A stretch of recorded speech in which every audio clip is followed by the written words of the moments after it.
கண்ணியமிக்க சகோதரர்களே, அக்கரைப்பற்றில் ஒரு சில தினங்களுக்கு முன்னாடி ஒரு வீதி விபத்து, ஒரு சகோதரர் மௌத்தாகியிருந்தால் அல்லாஹு தஆலா அவருடைய கபரை விசாலப்படுத்த வேண்டும், அவருடைய உறவுகளுக்கு பொறுமையை கொடுக்க வேண்டும் என்கிற பிரார்த்தனைகளோடு ஒரு நிகழ்வு சம்பவங்கள் மீண்டும் மீண்டும் பேசப்படுவதென்பது அவ்வளவு பொருத்தமானதல்ல.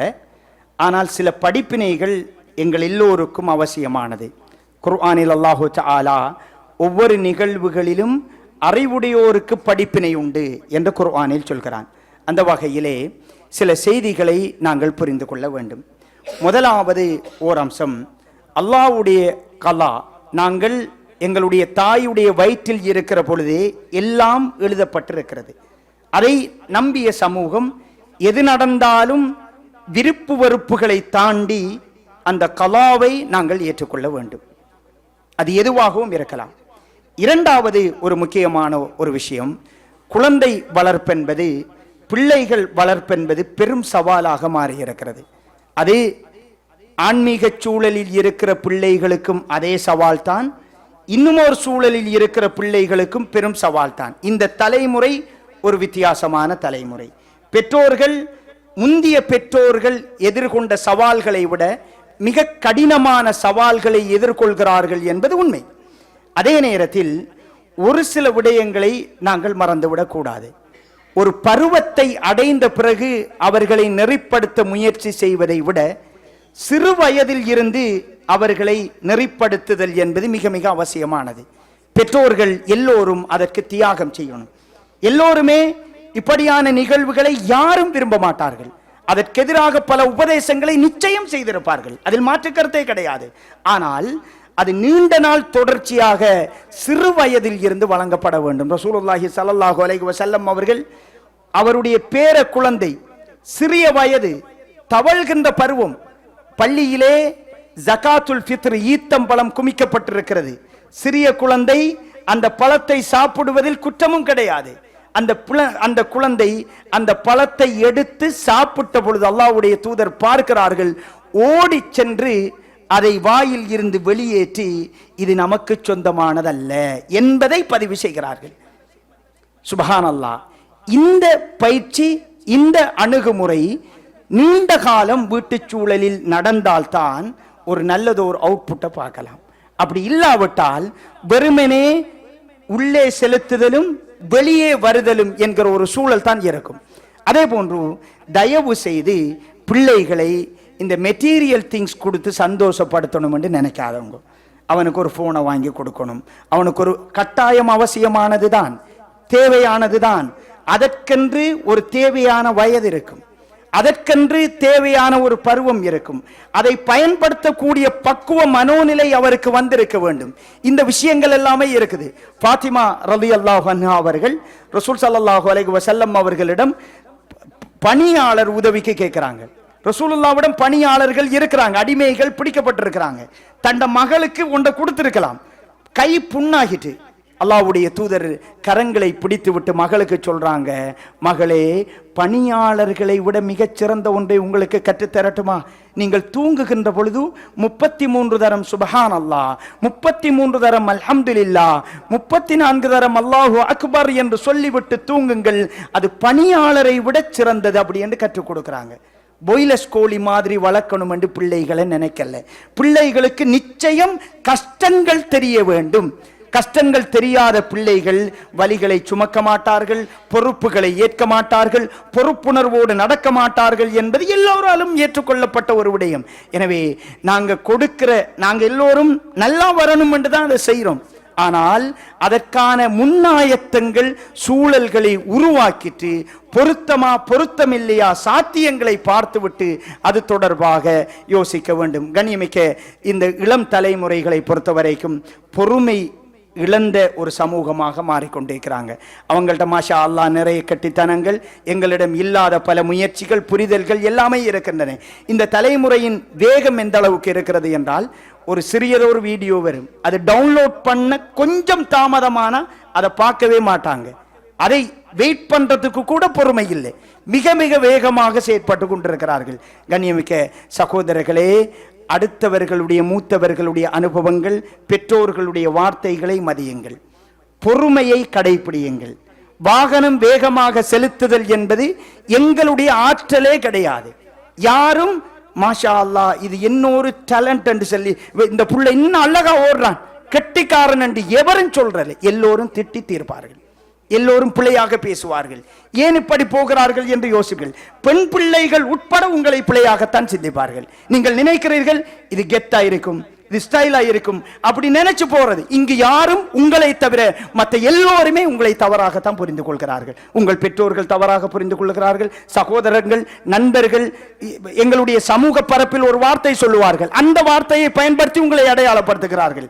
நீங்கள் நினைக்கிறீர்கள் அது பலம் என்று. உங்களை எல்லோரும் மட்டமாக நினைப்பதற்கு அந்த வேகம் காரணமாக இருக்கிறது. ஒரு நாளும் அது வெற்றி அளிக்காது. உங்களை பற்றி பிழையான பதிவை தான் நீங்க யாருக்கு முன்னாடி அதை ஒரு சாதனையாக காட்டணும் என்று நினைக்கிறவங்களோ அவங்க தான் முதலில் உங்களை ரெட் மார்க் குத்தி வைப்பாங்க. உங்களுக்கான எந்த பேச்சுவார்த்தை வருகின்ற பொழுதும் அதான் முன்னாடி வந்து நிற்கும்.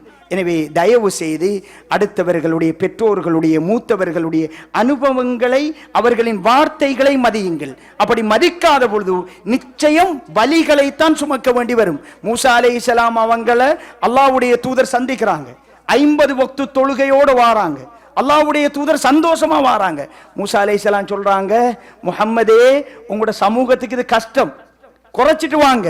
5ஆக குறைச்சிட்டு வராங்க. மூசா அலைஹிஸ்ஸலாத்துடைய சமூகத்தை விட அல்லாஹ்வுடைய தூதரின் சமூகம் எவ்வளவோ மேல்.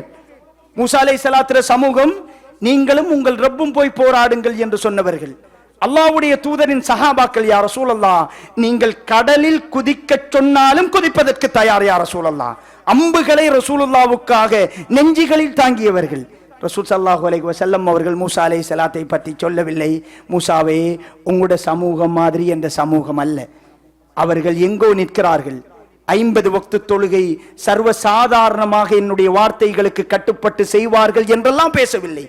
எனக்கு முன்னாடி சமூகத்தை பார்த்தவர், எனக்கு முன்னாடி மனிதர்களை பார்த்தவர், அந்த அனுபவம் எனக்கு அவசியமானது. அந்த அனுபவ அறிவின் பிரயோசனத்தை தான் நாங்கள் எல்லோரும் இன்று 5 வக்துக்கள் சுமந்து கொண்டிருக்கிறோம். 50 வக்துக்களுக்குரிய நன்மை கிடைக்குது. 5 வக்து அழகாக தொழுகிறோம், நிம்மதியாக இருக்கிறோம். அனுபவங்கள் உங்களுடைய பெற்றோர்களுடைய, உங்களுடைய நண்பர்களுடைய, மூத்தவர்களுடைய அனுபவங்களை பெற்றுவிடுங்கள். அல்லாஹ் பரக்கத் செய்ய வேண்டும். இறுதியான ஒரு அம்சம், கண்ணியமிக்க சகோதரர்களே, ஒரு தவறு நடக்கின்ற பொழுது மீண்டும் மீண்டும் அந்த நிகழ்வுகளை பரிமாறுவதும் குத்தி குத்தி பேசுவதும் என்பது, ஒருவர் திருந்த வேண்டும், ஒருவர் மாற வேண்டும், அல்லாஹ் நிச்சயம் மன்னிக்க வேண்டும், அது அவசியமானது. ஏதோ ஒரு புள்ளியில் திருத்தங்கள், மாற்றங்கள் ஏற்பட வேண்டும்.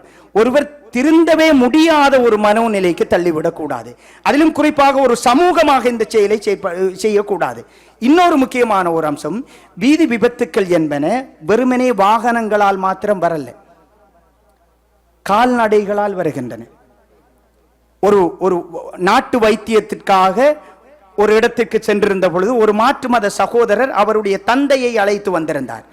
வந்திருந்து ஒரு குறிப்பிட்ட முஸ்லீம் பிராந்தியத்தை சொல்லி, ஒரு ஊரை சொல்லி சொன்னார், இந்த ஊரினால் செல்கிற பொழுது எங்கட வாப்பா மாடு பாஞ்சி ரோட்ல கால் உடைந்து விட்டது என்று சொன்னார். அழகாக பேசி கொண்டிருந்தார். வைத்தியம் முடிந்து விடை பெற்று செல்கிற பொழுது சொன்னார், உங்களோட சமூகம் ரோட்டில் தானே மாடு மேய்க்கிற, எங்கட அம்பார டவுனை பாருங்கோ, மாட்டை எப்பயாவது பார்த்துருக்கிறீங்களான்னு கேட்டார். பாதைக்கென்று சில ஹக் இருக்குது, அந்த ஹக்கை கொடுக்கணும்.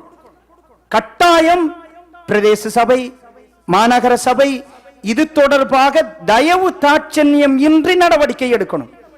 இங்க வாழ்வாதார உதவிகள் கொடுக்கப்படுகின்றன, டிஎஸ் ஆபீஸால கொடுப்பாங்க.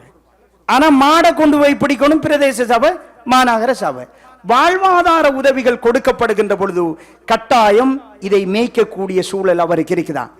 ரோட்ல விடுவாரா? அப்படியான ஒரு சூழல் இருந்தால் அதை கொடுக்க தேவையில்லை. வேறொரு வழி தொடர்பாக அதை யோசிக்கலாம். எங்களுடைய சமூகம் தொடர்பாகவும் தீன் தொடர்பாகவும் இந்த தீனில் பாதை ஒழுங்கு சொல்லப்பட்டது போன்று வேறு எங்கும் சொல்லப்படலை, வேற எந்த மதத்திலும் சொல்லப்படலை. அப்படி இருந்தும் எங்கட பிராந்தியத்தில் மாடுகள் எல்லாமே, ஆடுகள் எல்லாமே ரோட்ல தான் நடமாடக்கூடிய ஒரு சூழலை பார்க்கிறோம். ஒரு சமூகமாக நாங்க பிழையான ஒரு ஒரு ஒரு நடவடிக்கையை செய்து கொண்டிருக்கிறோம் என்பதை அடையாளப்படுத்துகிற ஒரு செயல். இதுக்கு எதிராக யார முகத்தாச்சினையும் பார்க்க தேவையில்லை, யார பதுவாவும் இதுல வந்து சேராது, நன்மை தான் கிடைக்கும். அதிகாரிகள் முக்கியஸ்தர்கள் இதுல நடவடிக்கை எடுக்கணும். இதை நிறுத்துவதற்கான எந்த முயற்சிகள் எடுத்தாலும் இதுல வாழ்வாதாரத்தை தாண்டி ஒருத்தர் பாதிக்கப்பட்டா மிகப்பெரிய இழப்பு இருக்குது. எனவே கண்ணியமிக்க சகோதரர்களே, ஒரு சமூகமாக நாங்கள் எல்லோரும் உணர்ச்சி வசப்படுகிற அதே நேரத்தில் நியாயமாகவும் அழகான முறையிலும் யோசித்து இந்த இளம் தலைமுறையை வழிகாட்ட வேண்டிய, நெறிப்படுத்த வேண்டிய அம்சங்கள் என்பது ஒரு ஒற்றை உரையில் ஒரு ஒரு ஒரு கண்டன ஆர்ப்பாட்டத்தோடு முடிகின்ற ஒரு அம்சம் அல்ல. அது நீண்ட நாள் நாங்கள் எல்லோரும் சேர்ந்து, பாடசாலைகள், பள்ளி வாயல்கள், தொண்டு நிறுவனங்கள் எல்லோரும் சேர்ந்து பணி செய்ய வேண்டிய ஒரு சூழல் இருக்கிறது. எல்லாம் வல்ல அல்லாஹ் ஜல்ல சுப்ஹானஹு வ தஆலா ஈமானோடும் இஸ்லாத்தோடும் இஹ்லாஸோடும் நம் அனைவரையும் வாழச் செய்வானாக. அக்கூலு கௌலி ஹாதா அஸ்தக்ஃபிருல்லாஹ் லி வ லக்கும் ஃபஸ்தக்ஃபிருஹு இன்னஹு ஹுவல் கஃபூர் ரஹீம்.